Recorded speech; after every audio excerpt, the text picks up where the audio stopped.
इस बुक से बाहर एक भी ऑब्जेक्टिव नहीं आएगा। तो चलिए स्टार्ट करते हैं। ऑब्जेक्टिव की तो ऑब्जेक्टिव कर देंगे आज हम। किसी संधारित्र की धारिता का मात्रक फैराड होता है और वायु में गोलीय चालक की धारिता समानुपाती होती है गोले की त्रिज्या के, और समांतर पट्टिका वायु संधारित्र की पट्टिकाओं के बीच की दूरी बढ़ती है तब इसकी धारिता घटती है। समांतर पट्टिका वायु संधारित्र में जब वायु के स्थान पर उच्च परावैद्युत नियतांक का एक माध्यम रखा जाता है तब संधारित्र की धारिता बढ़ती है। समांतर प्लेट के बीच में यदि कोई भी माध्यम रख दिया जाता है तो उसका धारिता हमेशा बढ़ जाता है, चाहे कुछ भी आप रख दीजिए। चलिए क्वेश्चन नंबर 5 है कि भिन्न धारिता वाले 3 संधारित्रों को श्रेणी क्रम में जोड़ा गया है। संधारित्रों पर आवेश का मान एक समान होता है। देखिए दोस्तों, श्रेणी क्रम में आवेश का बंटवारा नहीं होता है, सब पर आवेश का मान एक समान होता है, लेकिन सबके लिए विभवांतर का मान अलग अलग होता है। तो 3 संधारित्र जिनमें प्रत्येक की धारिता C है श्रेणी क्रम में जुड़ा है तो इसके समतुल्य धारिता C/3 होता है। यह भी क्वेश्चन आपका पिछला सर क्वेश्चन पूछ था, क्वेश्चन बैंक में है, देख लीजिएगा। संधारित्रों के समांतर क्रम संयोजन में जो राशि प्रत्येक संधारित्र के लिए समान रहती है, तो समांतर क्रम में विभवांतर सबके लिए एक समान होता है, लेकिन आवेश सबके लिए अलग अलग होता है। धातु के बने 2 गोलाकार चालकों की धारिता C1 और C2 है।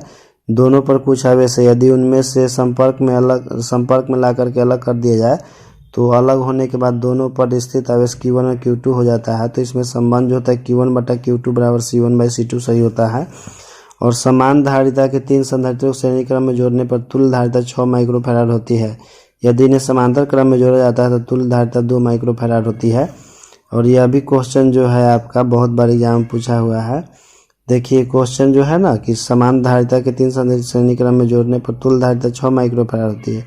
उन्हें समांतर क्रम में जोड़ा जाता है तुल्य धारिता जो होती है, इसका आंसर 64 माइक्रोफैराड होता है। मैंने मिस्टेक से इसमें टिक आउट कर दिया है, लेकिन ध्यान रखिएगा कि ये भी क्वेश्चन एग्जाम में आया हुआ है। इसका सही आंसर 64 माइक्रोफैराड होता है। इसके बाद देखिए 4 संधारित्र उपलब्ध है जिन्हें प्रत्येक की धारिता 2 माइक्रोफैराड, एक के 8 माइक्रोफैराड संधारित्र की धारिता बनाने के लिए उन्हें जोड़ना चाहिए। तो समांतर क्रम में जोड़ते हैं तो 2 चौके 8 हो जाता है।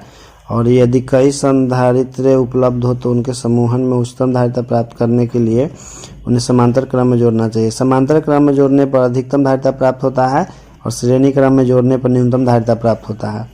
तो समान धारिता N के संधारित्रों को पहले समांतर क्रम और फिर श्रेणी क्रम में जोड़ा जाता है। दोनों अवस्थाओं में तुल्य धारिता का अनुपात जो होता है N² के बराबर होता है।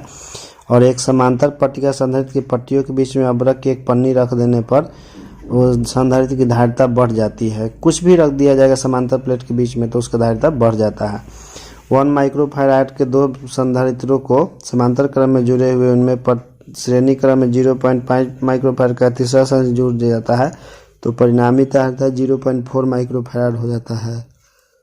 15 नंबर है कि 50 माइक्रोफैराड धारिता वाला एक संधारित्र 10 वोल्ट विभव तक आविष्ट किया जाता है तो इसकी ऊर्जा जो है 2.5 × 10⁻³ जूल के बराबर होती है। और 16 नंबर है किसी पदार्थ का परावैद्युत नियतांक हमेशा रहता है, 1 से अधिक होता है हमेशा, ठीक ना। और वान डी ग्राफ जनरेटर एक मशीन है जो हमेशा कई लाख वोल्ट का विभवांतर उत्पन्न करता है। और इसके बाद देखिए क्वेश्चन जो है 64 समरूप बूंदें जिनमें प्रत्येक की धारिता 5 माइक्रोफैराड है मिलाकर एक बड़ी बूंद बनाई गई है तो बड़ी बूंद की धारिता 20 माइक्रोफैराड होती है। यह भी क्वेश्चन कई बार आया हुआ क्वेश्चन बैंक में है आपका। यदि 10 माइक्रोफैराड धारिता वाले संधारित्र को 5 वोल्ट तक आवेशित किया जाए तो उस पर आवेश का मान जो है 5 × 10⁻⁻5 कूलम होता है। यह भी आया हुआ है क्वेश्चन बैंक में है आपका। यदि एक शीशे की छड़ को हवा संधारित्र के पट्टिकाओं के बीच में घुसाया जाए यानी कि रखा जाए तो धारिता हमेशा बढ़ेगी, पहले भी मैंने बता रखा है इसको।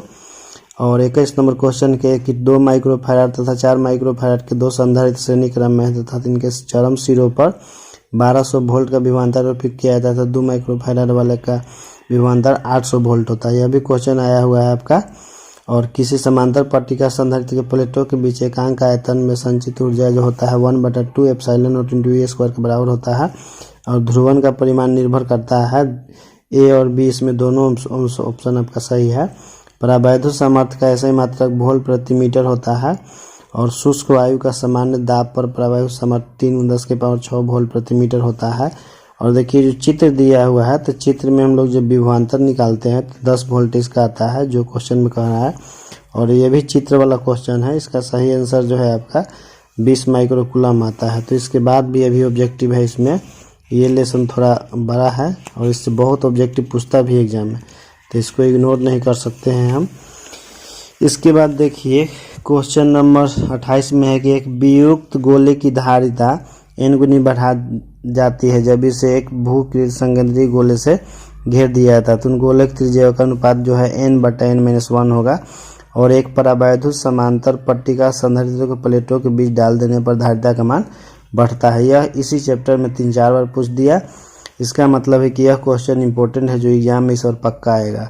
और एक वियुक्त चालक के लिए निम्नलिखित में से कौन सा अनुपात अचर होता है, तो इसका होगा दिया गया आवेश बटा विभवांतर। यह भी कई बार क्वेश्चन आए हुए एग्जाम में, तो यह भी आपका कंप्लीट हो गया। ऐसे ही करके छोटा छोटा करके है, यदि पढ़िएगा तो ये को पढ़ने में मुश्किल से 6-7 मिनट लगेगा, लेकिन आपका 35 में 35 क्या 70 में 70 ऑब्जेक्टिव लग जाएगा, लेकिन 35 ही बनाना है उसमें से। तो चलिए अगला देखते हैं इसके बाद।